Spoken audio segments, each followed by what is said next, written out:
פיל מדהים, אנחנו לא ידענו אם לקרוא לו פיל פלא או פיל פלא, על שמו של הכדורגלן הגדול, האגדי. פיל פלא, בבקשה.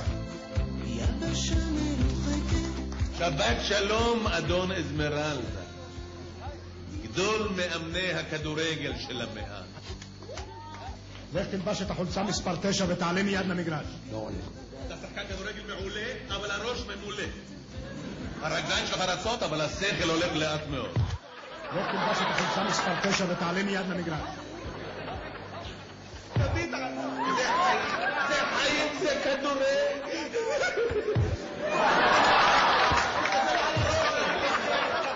כל נגיחה שלו פגז וברטר ברשת. הכל על הרגל המסיימת. לא, זה ימני. ימני.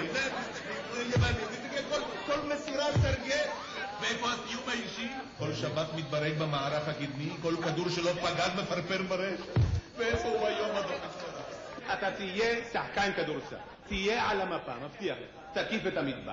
יופי. אתה תהיה ברקוביץ'. כולם בהתחלה נמוכים. אתה ראית את אולטי פרי שנולד? היה בקושי 1.80 מטר.